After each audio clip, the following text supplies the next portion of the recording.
আল্লামা যখন ইন্তেকাল করলেন, আমি তখন মালয়েশিয়া থেকে যুক্তরাষ্ট্রে একটা কনফারেন্সে যোগ দিতে যাচ্ছি, কাতার এয়ারলাইন্সে। মালয়েশিয়া থেকে দোহাতে নামলাম। দোহায় যখন আমার ট্রানজিট, তখন শুনতে পেলাম যে আল্লামা বিদায় নিয়েছেন। সোশ্যাল মিডিয়ায় শুনে বিশ্বাস করতে পারলাম না। মুহূর্তের মধ্যেই মাসুদ সাইদি ভাইকে মেসেজ করলাম, উনি কোনো উত্তর দিতে পারলেন না। মাসুদ ভাইয়ের সাথে যখন কোলাকুলি করি, আমাদের শামীম ভাইয়ের সাথে যখন কোলাকুলি করি, মনে হচ্ছে আল্লামা সাইদির ঘ্রাণ পাই। শরীরটা লিটারালি কাঁপছিল, নিজেকে মানাতে পারছিলাম না, বিশ্বাস করতে পারছিলাম না যে আসলে আল্লামা বিদায় নিয়েছেন। ইন দ্য মিন টাইম আমার সেকেন্ড ফ্লাইট দোহা টু নিউ ইয়র্ক, 12 ঘন্টার ফ্লাইটে উঠলাম। ইন্টারনেট থেকে বিচ্ছিন্ন হলাম। নামার পরে শুনলাম আল্লাহু আকবার, যেখানে ওনাকে কবরস্থ করার কথা ছিল সেখানেও কবর দিতে দেয়া হয় নাই। ছবিগুলো দেখতে লাগলাম, হাসিমাখা মুখ, হাসিমাখা নিথর দেহটা, মরণে হাসিবে তুমি কাঁদিবে ভুবন। From east to west, from north to south, the entire globe, গোটা বিশ্ব ওনার জন্য কেঁদেছে, গোটা বিশ্ব কেঁদেছে। কাবার গিলাফ ধরে ধরে মানুষ চিৎকার করেছে। সম্মানিত সুধী, হযরতুল আল্লাম শহীদ মরহুম আল্লামা দেলওয়ার হোসেন সাঈদী রাহিমাহুল্লাহ, ওনার স্মৃতি বিজড়িত আজকের এই ঐতিহাসিক প্যারেড ময়দানের তাফসিরুল কোরআনের প্রোগ্রামে সব আছে। স্টেজ আছে, শ্রোতা আছে, প্যান্ডেল আছে, মিডিয়া কাভারেজ আছে, কিন্তু আমাদের কলিজার টুকটাটা আমাদের মাঝে নাই। আজকের এই প্রোগ্রামে আলোচক হয়ে এই চেয়ারে আমি না বসে, ওই শ্রোতাদের কাতারে বসে যদি আমাদের আল্লামার নুরানি চেহারার দিকে তাকিয়ে ওয়াজ শুনতে পারতাম, আমাদের হৃদয়টা ঠান্ডা হয়ে যেত, আমাদের তৃষ্ণার্ত হৃদয় শান্ত হতো। সব আজকে আছে, কি যেন নাই, ঠিক কিনা বলেন? আল্লাহ তাআলা প্রতি 100 বছরে একজন মুজাদ্দিদ পাঠায়, প্রতি 100 বছরে একজন মুজাদ্দিদ, যিনি সমাজকে সংস্কার করেন। আল্লামা দেলওয়ার হোসেন সাঈদী রাহিমাহুল্লাহ ছিলেন তেমন একজন মুজাদ্দিদ। চিৎকার করে বলেন ঠিক কিনা? উনি শিরক বিদআতের আস্তানাকে তছনছ করে দিয়েছেন, তাওহীদের বাণীকে সমুন্নত করেছেন, গণমানুষের কাছে তাফসিরুল কোরআনকে জনপ্রিয় করেছেন। আজীবন আজীবন তিনি ইসলামকে বিজয়ী শক্তি হিসেবে দেখার স্বপ্ন দেখতেন। এত প্রাঞ্জল ভাষা, এত চমৎকার আধুনিক প্রেজেন্টেশন, গণমানুষের কাছে কোরআনের তাফসিরকে এভাবে জনপ্রিয় করে তোলার মতো ব্যক্তিত্ব আল্লামা সাঈদী ছাড়া দ্বিতীয় কেউ এই বাংলার ভূখণ্ডে নাই। এই যে তাফসিরুল কোরআন, এই যে টার্মিনোলজি, এই টার্মটাই উনি আসলে জনপ্রিয় করেছেন। আমরা আগে জানতাম না যে এভাবে তাফসির করা যায়, এভাবে scientific indications of the Holi কোরআনকে মানুষের কাছে পেশ করা যায়, এভাবে এত জীবন ঘনিষ্ঠ করে, এত ইন্টারেক্টিভ করে কোরআনের কথাগুলো মানুষের কাছে উপস্থাপন করা যায়।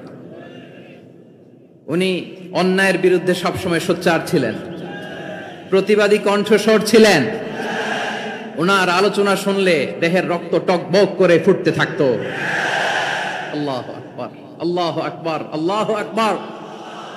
He was a strong mouthpiece of Islamic revivalism. Islamic জাগরণের স্ট্রং মাউথপিস ছিলেন আল্লামা সাঈদী রাহিমাহুল্লাহ। অনেক দোয়া পেয়েছেন, আমরা পড়েছি, এমন জীবন তুমি করিবে গঠন, মরণে হাসিবে তুমি কাঁদিবে ভুবন। গোটা বিশ্বকে তিনি কাঁদিয়েছেন। আল্লামা যখন ইন্তেকাল করলেন, আমি তখন মালয়েশিয়া থেকে যুক্তরাষ্ট্রে একটা কনফারেন্সে যোগ দিতে যাচ্ছি, কাতার এয়ারলাইন্সে। মালয়েশিয়া থেকে দোহাতে নামলাম। দোহায় যখন আমার ট্রানজিট, তখন শুনতে পেলাম যে আল্লামা বিদায় নিয়েছেন। সোশ্যাল মিডিয়ায় শুনে বিশ্বাস করতে পারলাম না। মুহূর্তের মধ্যেই মাসুদ সাইদি ভাইকে মেসেজ করলাম, উনি কোনো উত্তর দিতে পারলেন না। মাসুদ ভাইয়ের সাথে যখন কোলাকুলি করি, আমাদের শামীম ভাইয়ের সাথে যখন কোলাকুলি করি, মনে হচ্ছে আল্লামা সাইদির ঘ্রাণ পাই। শরীরটা লিটারালি কাঁপছিল, নিজেকে মানাতে পারছিলাম না, বিশ্বাস করতে পারছিলাম না যে আসলে আল্লামা বিদায় নিয়েছেন। ইন দ্য মিন টাইম আমার সেকেন্ড ফ্লাইট দোহা টু নিউ ইয়র্ক, 12 ঘন্টার ফ্লাইটে উঠলাম। ইন্টারনেট থেকে বিচ্ছিন্ন হলাম। নামার পরে শুনলাম আল্লাহু আকবার, যেখানে ওনাকে কবরস্থ করার কথা ছিল সেখানেও কবর দিতে দেয়া হয় নাই। ছবিগুলো দেখতে লাগলাম। হাসি মাখা মুখ, হাসি মাখা নিথর দেহটা, মরণে হাসিবে তুমি কাঁদিবে ভুবন। From east to west, from north to south, the entire globe, গোটা বিশ্ব ওনার জন্য কেঁদেছে, গোটা বিশ্ব কেঁদেছে। কাবার গিলাফ ধরে ধরে মানুষ চিৎকার করেছে। এর চেয়ে শ্রেষ্ঠ মৃত্যুকার হতে পারে? আমাদের আল্লামার আর কি পাওয়ার ছিল বলেন? আর কি পাওয়ার ছিল? কুল্লু নাফসিন যায়িকাতুল মাউত, যারাই দুনিয়াতে আসবে তারা ইন্তেকাল করবে, এটা আমরা মেনে নেই, এটা আমরা জানি। কিন্তু অবাক করা বিষয় হচ্ছে আমরা আজও জানি না আমাদের আল্লামার মৃত্যু কি স্বাভাবিক হয়েছে নাকি এটা পরিকল্পিত মেডিকেল কিলিং ছিল। এটা যে পরিকল্পিত মেডিকেল কিলিং ছিল এটা ধারণা করার পেছনে অনেক কারণ আছে। তিনি আধিপত্যবাদের বিরুদ্ধে সোচ্চার ছিলেন, ফ্যাসিবাদের বিরুদ্ধে সোচ্চার ছিলেন, রাজনৈতিক প্রতিহিংসার শিকার ছিলেন। এজন্য এটা মেডিকেল কিলিং হতে পারে এ ধারণা আমরা করতেই পারি। আওয়াজ করে বলেন ঠিক কিনা? যে সময়টা আমরা কাটাচ্ছি এত সুন্দর সময় বাংলাদেশ আর পাবে না। আমাদের জন্মের পর থেকে এরকম চমৎকার সময় আমরা পাই নাই। এটাই আসল সময়। আমরা ইন্টারিম গভর্নমেন্টের কাছে দাবি জানাই, উচ্চতর তদন্ত কমিটি করে এটা কি হত্যাকাণ্ড ছিল নাকি স্বাভাবিক মৃত্যু ছিল, এই রিপোর্ট গণমানুষের কাছে প্রচার করে জানাতে হবে।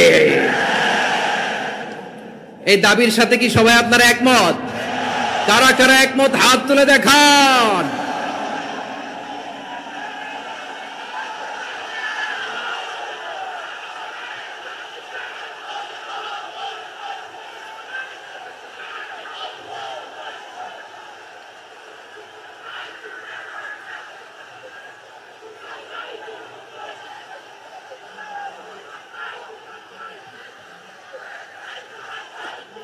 আমার প্রিয় ভাইয়েরা, প্রিয় চট্টলাবাসী, আল্লাহ তাআলা তার এই মুখলেস গোলামকে তার জান্নাতুল ফেরদাউসের মেহমান হিসেবে কবুল করুক, তার জীবনের সকল খেদমাগুলোকে কবুল করুক, জান্নাতুল ফেরদাউসের আলা মাকামে তাকে মেহমান হিসেবে কবুল করুক। আল্লামা শহীদ দেলোয়ার হোসেন সাঈদী রাহিমাহুল্লাহ, উনি ছাড়াও এই ঐতিহাসিক ময়দানে কথা বলেছেন আল্লামা লুৎফুর রহমান রাহিমাহুল্লাহ। চলে গিয়েছেন আমাদেরকে ছেড়ে। তিনি বলতেন, ইনশাআল্লাহ মিজান আবার আসবে। হুজুর আমি তো আসলাম, আপনি তো আমাদেরকে ছেড়ে চলে গেলেন। আল্লাহু আকবার, আল্লাহু আকবার, আল্লাহু আকবার। গলায় কোনো সুর ছিল না, সুর দিয়ে কথা বলতেন না, কিন্তু এত চমৎকার শব্দের বুনন, এত চমৎকার প্রেজেন্টেশন, এত চমৎকার ভাবে ঐতিহাসিক বর্ণনাগুলো তিনি উপস্থাপন করতেন। মন্ত্রমুগ্ধ হয়ে আমরা আল্লামা লুৎফুর রহমানের কথা শুনেছি। আমরা হযরতুল আল্লাম লুৎফুর রহমান রাহিমাহুল্লাহর জন্য এই বিশাল ময়দান থেকে দোয়া করছি, আল্লাহ তাআলা তুমি তোমার এই খাদেমকে জান্নাতের মেহমান হিসেবে কবুল করে নাও। আরো অনেক আল্লামারা এখানে কথা বলেছেন, বিশেষ করে বাইতুল শরফের মরহুম পীর সাহেব হুজুর থেকে শুরু করে আরো যারা যারা তারকাতুল্য ওলামায়ে কেরাম এই চট্টগ্রামের ময়দানে কথা বলেছেন, আলো ছড়িয়েছেন। আমরা এই লক্ষ লক্ষ তাওহীদি জনতাকে নিয়ে তাদের জন্য দোয়া করছি, আল্লাহ তাআলা ওনাদের জীবনের সকল ভুল ত্রুটি ক্ষমা করে দিয়ে তাদেরকে জান্নাতুল ফেরদাউসের মেহমান বানিয়ে নিক।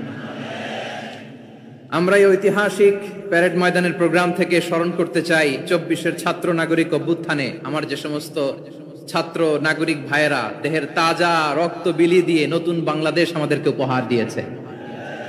বিশেষ করে আপনাদের এই চট্টগ্রামের শহীদ ফাইসাল, শহীদ ওয়াসিম সহ সকল শহীদকে আল্লাহ তাআলা কবুল করুক। আমরা সবাই পড়ি আমিন।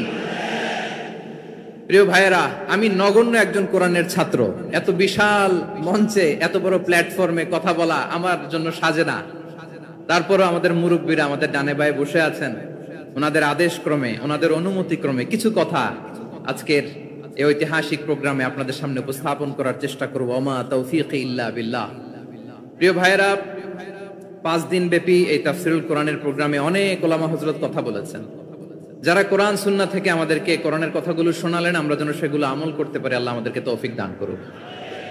শুরুতে আমাদের নিয়তটাকে খালেস করে নেওয়া দরকার। এই যে গ্যাদারিং, এই যে হিউজ শোডাউন, এগুলো যদি আমাদের নিজেদেরকে পরিবর্তন না করে তাহলে এতে কোনো লাভ নাই। জোরে বলেন ঠিক কিনা? এই প্রোগ্রাম যদি আমাদের জীবনকে পরিবর্তন করে, আমাদের চিন্তার ডিএনএ কে চেঞ্জ করে দেয়, তাহলেই চট্টগ্রামের প্যারেড ময়দান সার্থক। আসুন আমরা চিন্তাকে খালেস করে নেই। আমরা সবাই নিয়ত করি যে যতটুকু কথা আমরা কোরআনের আলোকে শুনবো, আমলের নিয়তে শুনবো।